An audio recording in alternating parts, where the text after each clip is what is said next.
Hello everyone and welcome to how to identify the blood type using antiserums and some simulated blood. So we're going to get started by what you will need. You're going to need one of these blood testing trays, 2 toothpicks, and then we have an anti-A serum, an anti-B serum, and an anti-RH, also known as the anti-D serum. And then I also have a paper towel to put the used bloody toothpicks on. And of course, how are we going to blood type without some blood? So I've got some simulated blood right here. It looks very real. Let's get started. So we're going to get started by putting enough blood to cover the bottom of each tray. Looks like this wants to really stick together, so I'm going to put more. Usually for this it takes about 4 or 5 drops, but just go until it covers the bottom.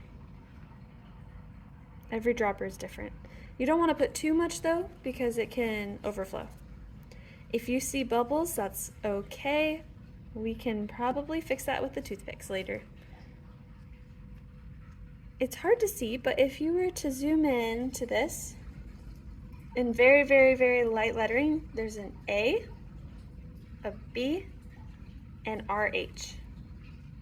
We're going to be placing those matching antiserums into each of those wells. Notice I do have gloves on. Make sure you always have protection when working with blood. So we're going to start with anti-A, and unlike with the blood where you need multiple drops, you only need 1 drop with this one. And that will do the job for you. Anti-B, we're going to put in the B well. That one came out pretty fast. If for some reason you have multiple drops falling in, it's not going to be the end of the world. You just don't need more than 1. And we've got the RH right there. This is where your toothpicks come in. We're going to mix, but be careful. Only use one end and then flip over to the other end because we don't want any cross-contamination. So taking this toothpick, I'm going to mix, mix, mix.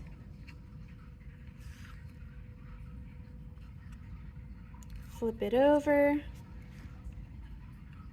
mix. I've used both sides, so I'm going to put it on my paper towel. Please don't put it directly on the tables. Last but not least, mix, mix, mix. Okay, so we have our blood. I'm going to zoom in real nice and close. Now you just need a light source to shine underneath it to get you a really good image. You can use your phone flashlights for this, or I have some flashlights in the classroom. So I'm going to lift it up a little closer to you. We're going to put the flashlight down on the table. And whoa, do you see all of that cloudy, gooky looking stuff? That is a reaction to the antiserum.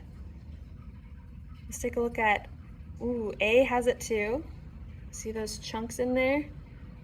And B does have some as well. So that is super cool. We got one that had all 3 react.